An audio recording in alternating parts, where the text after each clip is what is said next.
जनचासोका साथमा निर्माण सिमेन्ट, विश्वासको बेजोड विकल्प। मारुति सिमेन्ट, हामी बनाउँछौं नेपाललाई।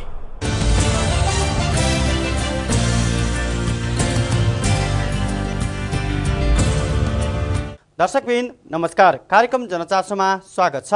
तपाईँ हाम्रै दैनिक जीवनसँग जोडिएका विविध विषयवस्तु समेटिने यो कार्यक्रम प्रत्येक साताको शनिबार यसै समयमा नेपाल टेलिभिजनबाट प्रसारण हुँदै आएको छ। आजको कार्यक्रममा हामी नियमित श्रृङ्खला भूकम्प विशेष, स्वास्थ्य संस्थाजन्य फोहोर मैला व्यवस्थापनका बारेमा तयार पारेको रिपोर्ट लगायतका विविध सामग्री लिएर आएका छौँ।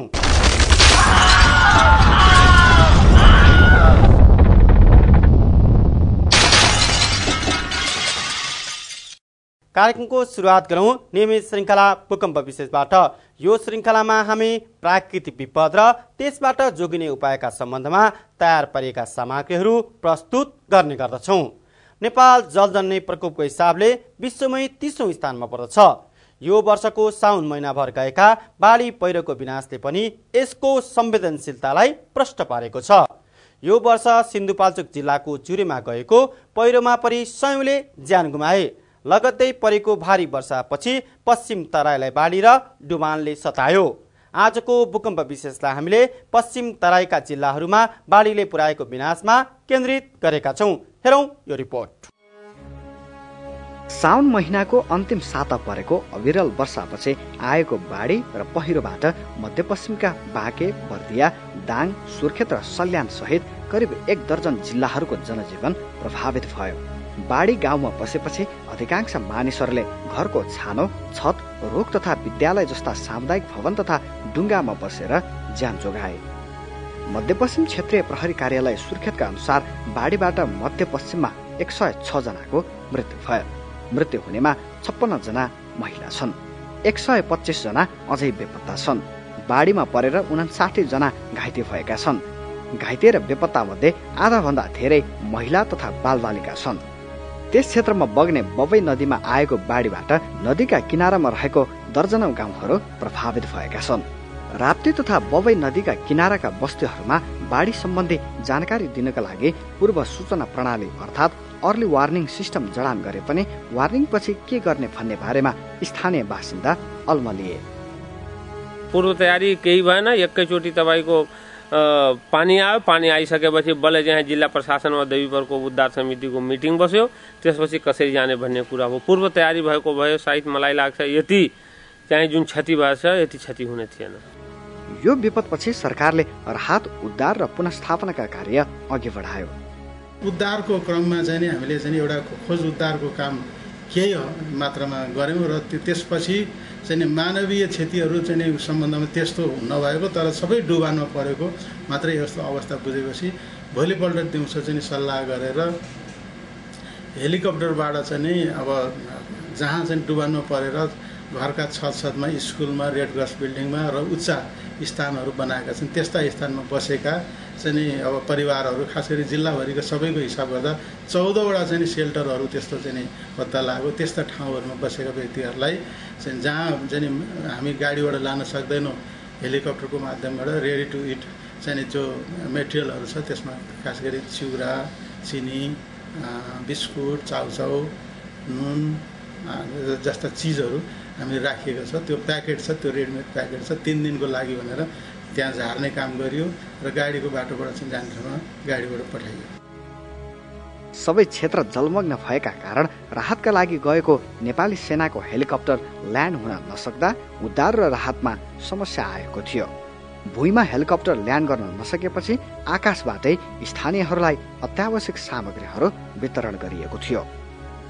राहतको वितरणको कार्यको लागि जस्तै अब बाँके जिल्लाको फतेपुर र गङ्गापुरमा 9 पटक हामीले चाहिँ यो सामान चाहिँ त्यहाँ वितरण गऱ्यौँ। त्यस्तै बर्दिया जिल्लाको बानेबार र पदमा गाविसमा चाहिँ 4 पटक, सुर्खेतको लेखपराजुली, साटखानी, तातोपानी, हरिहरपुर, घाटगाउँ यिनीहरूमा चाहिँ 14 पटक हामीले चाहिँ राहतको सामान चाहिँ हामीले पठाएको छौँ।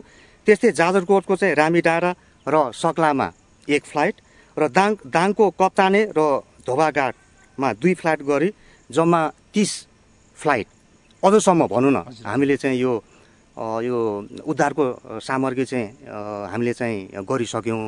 आकाशबाट झारिएको राहत सामग्री लिनका लागि प्रभावित क्षेत्रका बासिन्दाहरू तछाड मछाड गर्दै सामग्री झारिएको स्थानमा पुगेका थिए। सरकारले राहत र पुनर्स्थापनामा सक्दो प्रयास गरेको दावी गरे पनि प्रभावितहरू भने सरकारले आफूहरूलाई पर्याप्त ध्यान नदिएको गुनासो गर्छन्। माथिपुरीका अर्को बारी आएर अनि पहिरोले घरै पुरै भत्काइदियो। अर्को बारी आएर घरै त्यहाँ सबै सामानहरूको टाउकी के थियो सबै नाश भयो। 10 लाख रुपियाँको त्यहाँ क्षति भयो।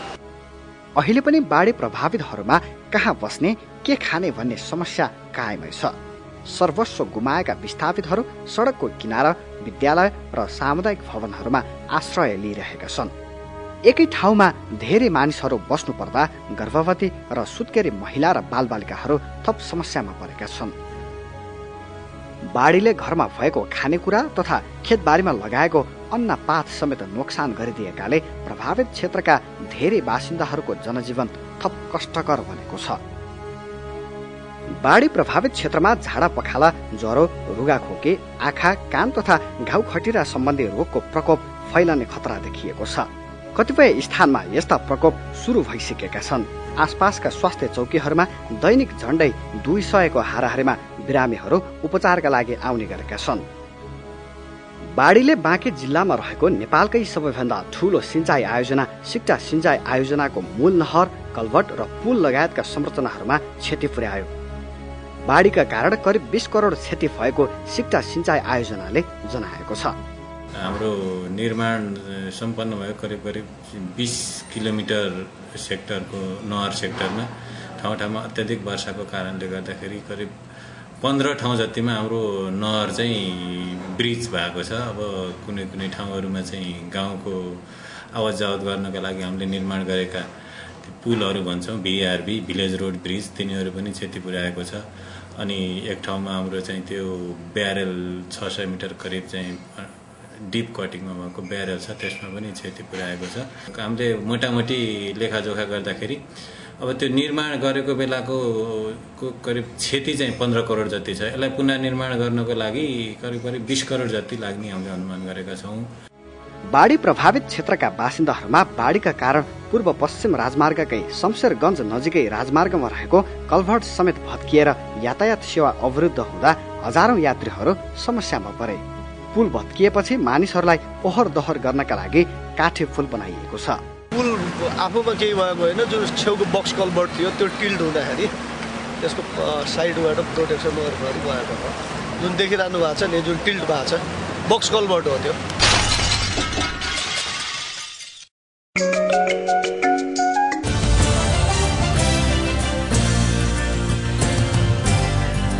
प्राकृतिक विपदको विनाशको यो नियति हरेक वर्ष चाहिँ यो वर्ष पनि दोहोरिएको छ।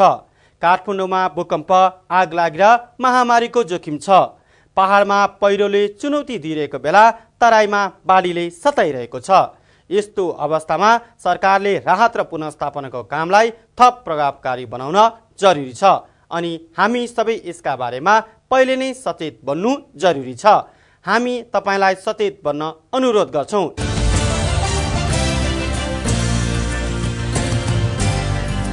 बढ्दो जनसङ्ख्या र शहरीकरणसँगै स्वास्थ्य संस्थाहरूको संख्या पनि बढेको छ। यसलाई सामान्य मान्न सकिन्छ, तर स्वास्थ्य संस्था बढेसँगै तिनबाट उत्पन्न हुने फोहोर अहिलेको चुनौती बनेको छ।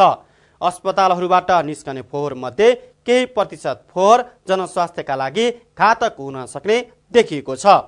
अस्पतालजन्य फोहोरको व्यवस्थापनको दिगो उपाय के हुन सक्छ त? हेरौं यो रिपोर्ट। फोहोर वातावरणका साथै मानव स्वास्थ्यका लागि हानिकारक मानिन्छ। फोहोरका स्रोत हाम्रा वरिपरि धेरै छन्। फोहोरका स्रोत मध्ये स्वास्थ्य संस्थाबाट निस्कने फोहोर त झनै हानिकारक मानिएको छ। नेपालमा पनि पछिल्लो समय स्वास्थ्य संस्थाको वृद्धिसँगै स्वास्थ्य संस्थाजन्य फोहोर एक समस्याको रूपमा देखा परेको छ, जुन फोहोरले प्रत्यक्ष रूपमा वातावरणका साथै मानव स्वास्थ्यमै नकारात्मक असर पुर्याइरहेको छ। झन्डै 15,000 मेट्रिक टन वार्षिक रूपले चाहिँ चिकित्साजन्य फोहोर उत्सर्जन हुन्छ र सरसर्ती हेर्दाखेरि झन्डै त्यसको 30% फोहोर चाहिँ सङ्क्रमित फोहोर र 70% फोहोर चाहिँ साधारण फोहोर हुन्छ र यी सब दुईटा किसिमका फोहोरको व्यवस्थापन चाहिँ धेरै जसो अस्पतालमा चाहिँ राम्रो भइरहेको अवस्था छैन, अझै पनि छैन। र त्यो छैन भनेको अर्थ के हो भने धेरै जसो अस्पतालमा यी दुई किसिमका फोहोर सङ्क्रमित र साधारण फोहोरलाई छुट्टा छुट्टै स्रोतमा छुट्याउने, सङ्कलन गर्ने, त्यहाँबाट ओसार पसान गर्ने र व्यवस्थापन गर्ने छुट्टा छुट्टै सिस्टम धेरै जसो अस्पतालमा अझै पनि नभएको अवस्थाले धेरै ठुलो समस्याहरू आएको। अहिले मुलुकभर करिब 250 भन्दा बढी अस्पतालहरू सञ्चालनमा छन्। स्वास्थ्य चौकी, निजी क्लिनिक, सामुदायिक स्वास्थ्य केन्द्र जस्ता स्वास्थ्य संस्थाहरू पनि उल्लेखनीय रूपमा सञ्चालनमा रहेका छन्।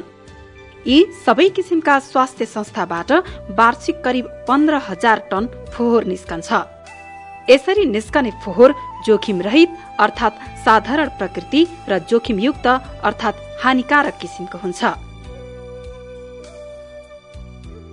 जनस्वास्थ्य तथा वातावरण प्रवर्धन केन्द्रको अध्ययन अनुसार स्वास्थ्य संस्थाजन्य फोहोर मध्ये करिब 71% जोखिम रहित फोहोर निस्कन्छ।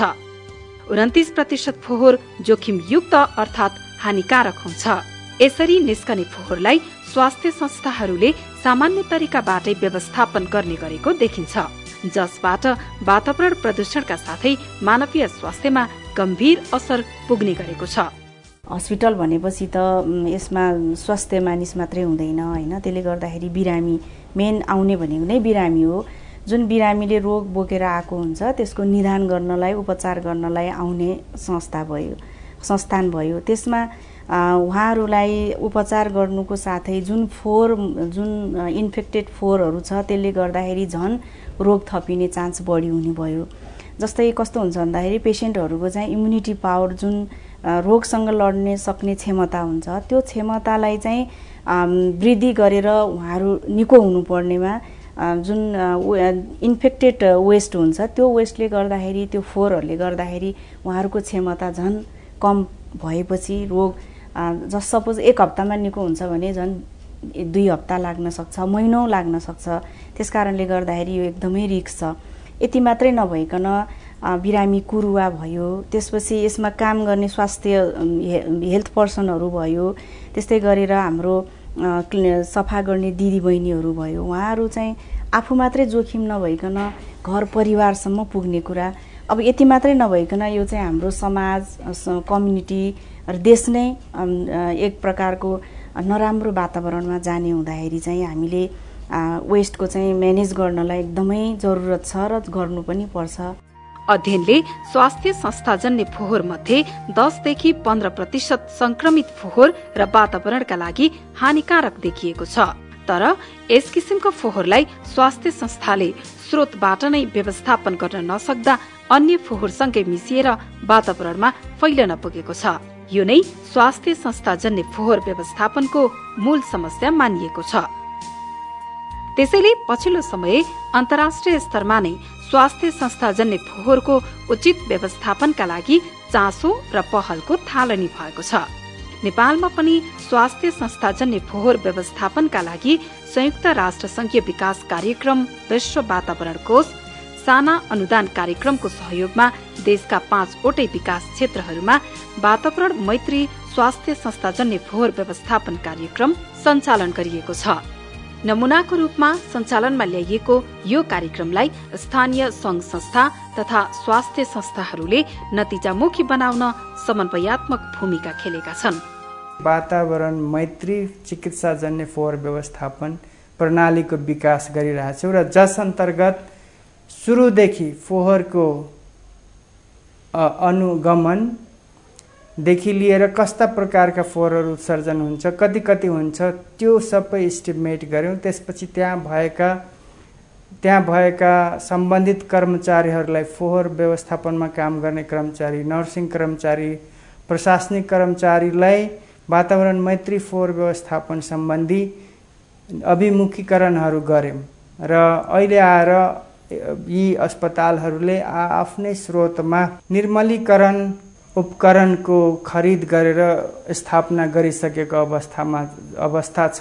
फोहोरलाई चाहिँ स्रोतमै छुट्याउने, छुट्टै सङ्कलन गर्ने र साधारण फोहोरबाट रिसाइकल, पुनः सङ्कलन, पुनः प्रयोग हुने फोहोरहरू अथवा बिक्री गर्न सक्ने फोहोरहरूलाई छुट्टै राखेर त्यसलाई चाहिँ त्यसबाट केही आय आर्जन गरिरहेछ भने सङ्क्रमित फोहोरलाई चाहिँ निर्मलीकरण गरेर त्यसलाई पनि पूर्ण रूपले चाहिँ गैर खतरायुक्त पारिसकेपछि मात्रै त्यसबाट भएको पनि फेरि पुनः प्रयोग गर्न सक्ने, जसरी ग्लोभहरूलाई, सिरिन्जहरूलाई अटोक्लेभ गरिसकेपछि पुनः बिक्री गर्न सकिन्छ र त्यसबाट आर्जन पैसा पनि फेरि फोहोर व्यवस्थापनमै प्रयोग भइरहेको छ।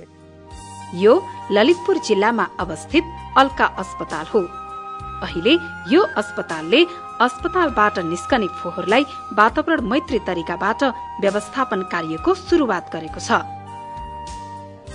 वातावरण मैत्री स्वास्थ्य संस्थाजन्य फोहोर व्यवस्थापन कार्यक्रम सञ्चालनमा आएपछि अस्पतालका कर्मचारी तथा बिरामीले समेत सुरक्षित महसुस गर्न थालेका छन्।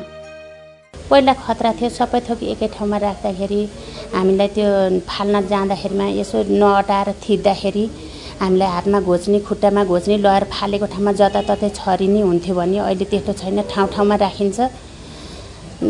अब प्लास्टिकहरू त्यो उहरू यता मिलाएर राखेपछि उहाँबाट ल्याउँछौँ, यहाँ पनि जुन जुन फाल्नुपर्ने छ त्यही फाल्छौँ। हामीले त्यो बेलामा चलाएको ग्लोभ्स पनि ल्याएर त्यहाँ राख्छौँ। सिरिन्जहरू कहाँ कस्तो रोग भएकोलाई चाहिँ सिरिन्ज चलाइन्थ्यो, त्यो एकै ठाउँमा हुन्थ्यो। हामीले चाहिँ अटाएन भने थिच्ने, त्यो ग्लोभ्स त हामीलाई त अब त्यो फलाम त होइन नि, अनि त्यही भएर त्योबाट पनि थिचिएर हाम्रो हातमा रगत पनि आएको थियो। अल्का 2 मा हुँदाखेरिमा हामीले म्यामहरूलाई पनि भनेको थियौँ। अहिले चाहिँ त्यो छैन, छुट्टै राखेको भएर अहिले हामीलाई धेरै नै सजिलो छ। विभिन्न ठुलो बास्केट्सको उहाँले प्रबन्ध गरिदिनु भएको छ, त्यसमा हामी राख्दाखेरि एउटा त हामीलाई पनि फिल हामी पनि स्वच्छ छौँ, हाम्रो आएको पेसेन्टलाई पनि कुनै किसिमको इन्फेक्सन हुँदैन। किनभने मेनली हामीलाई पनि हुन्छ नि, हाम्रो पेसेन्ट पहिल्यै अब अलिकति निर्बलियो छ होइन, त्यसपछि अरू कसैको इन्फेक्सन आयो त के हुने होला भन्ने त्यो डर चाहिँ यहाँ छैन। अर्कोतर्फ कार्यक्रम सञ्चालन भएका स्वास्थ्य संस्थालाई वैज्ञानिक तवरबाट फोहोर व्यवस्थापन गर्न सहजताका साथै आम्दानीको स्रोत पनि बनेको छ फोहोर। स्लाइन बोतल भयो, अनि सिरिन्जको त्यो बडी पार्ट पिस्टल भाग भयो, तिनीहरू चाहिँ हामीले सेल गर्छौँ। पेपर पनि अनि प्लास्टिक पनि अब सबै नै सेल हुन्छ क्या। नहुने भनेको खानेकुराहरू मात्रै, त्यो पनि अलि राम्रो म्यानेज गर्यो भने त त्यसलाई पनि बेच्न सक्थ्यो। अनि खानेकुरा त त्यति इन्फेक्सन हुँदैन। हामी मल बनाउने त्यस्तो प्रोसेस त हामी कहाँ छैन होइन। अब त्यो चाहिँ नगरपालिकामा हालिदिन्छौँ हामीले, अनि अरू चाहिँ सबै नै सेल हुन्छ। केही स्वास्थ्य संस्थामा सञ्चालनमा आएको यो कार्यक्रमले फोहोर व्यवस्थापन कार्यलाई सजिलो र व्यवस्थित बनाएको छ। फोहोर व्यवस्थापनको प्रभावकारिताले गर्दा अहिले अन्य स्वास्थ्य संस्थाले पनि चासो व्यक्त गर्न थालेका छन्। अरू हस्पिटलबाट पनि हामीलाई इन्क्वायरी हुन्छ, तपाईँहरूले कसरी म्यानेज गर्नुभएको भन्दाखेरि हामीले तपाईँहरूलाई त्यस्तो लाग्छ भने आउनुहोस्, हेर्नुहोस्, हामीले तपाईँहरूलाई हामीले जानेको बुझेको सिकाइ पनि दिन्छौँ भन्छौँ। भन्दाखेरि कति साथीहरू आएर हेरेर पनि जानुभएको छ, एकदम धेरै राम्रो व्यवस्था गर्नुभएको रहेछ र बाहिरबाट पनि यसको रेस्पोन्स चाहिँ एकदमै राम्रो आएको देखिरहेको छौँ हामीले। उपयुक्त र सुरक्षित तरिकाबाट फोहोर मैला वर्गीकरण, संकलन, ओसार पसार, भण्डारण तथा वातावरण मैत्री फोहोर प्रशोधन वा विसर्जन प्रणाली लागू गरी फोहोर मैलाको वातावरण मैत्री तवरले व्यवस्थापन गर्न नसक्दा यस्ता स्वास्थ्य संस्थाजन्य फोहोर मैलाले जनस्वास्थ्य र वातावरणमा प्रतिकूल प्रभाव पारिरहेको छ। त्यसैले वातावरण मैत्री तरिकाबाट फोहोर मैला व्यवस्थापन गर्न अस्पतालका विभिन्न क्षेत्रबाट निस्किएका फोहोरलाई फोहोर उत्पन्न हुने स्रोतमा नै छुट्टा छुट्टै भाँडोमा संकलन गरिन्छ।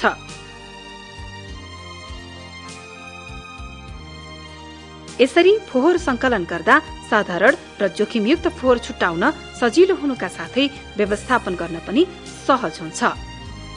यसरी संकलित फोहोर मध्ये जोखिमयुक्त फोहोरलाई अटोक्लिप अर्थात निर्मूलीकरण यन्त्रको सहायताले साधारण फोहोर सरह व्यवस्थापन गर्न सकिन्छ। निर्मूलीकरण यन्त्रमा फोहोर निर्मूलीकरण गर्दा वातावरणमा समेत कुनै असर पर्दैन। यसरी संक्रमित फोहोर निर्मूल गर्दा दीर्घायु प्रदूषक उत्सर्जन हुँदैन। सँगसँगै यो फोहोरलाई पुनः प्रयोग गर्न पनि सकिन्छ।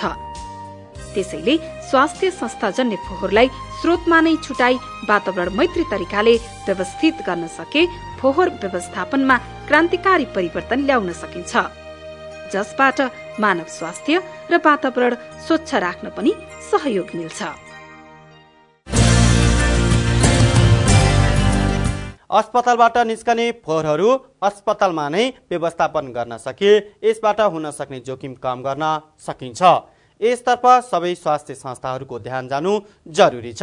कार्यक्रममा भेला भएको छ विविध गतिविधिको। हिमालयन ब्याङ्कले नेपालमा पहिलो पटक HPL union pay international card ल्याएको छ। ब्याङ्कले चीनको चाइना युनियन पे अन्तर्गतको युनियन पे इन्टरनेशनलसँग सहकार्य गरी यो कार्ड ल्याएको हो। ब्याङ्कले मंगलबार राजधानीमा पत्रकार सम्मेलन गरी कार्ड सार्वजनिक गरेको हो। नेपालको लागि चिनिया राजदूत उ चुन्ताई, ब्याङ्कका अध्यक्ष अशोक राणा र युनियन पे इन्टरनेशनलका प्रमुख सञ्चालक अधिकृत डेभिङ लीले संयुक्त रूपमा कार्ड सार्वजनिक गरेका हुन्। चीन तथा अन्य मुलुकको यात्रामा कार्ड अत्यन्तै सहयोगी रहने ब्याङ्कको भनाइ छ। हस्त यिनै विविध सामग्रीका साथ आजको कार्यक्रमको निर्धारित समय सकिएको छ। अर्को हप्ता यहाँहरूकै विविध चासोका विषयवस्तु लिएर उपस्थित हुने नै छौँ। तबसम्मका लागि हामी सबैलाई बिदा दिनुहोस्। नमस्कार।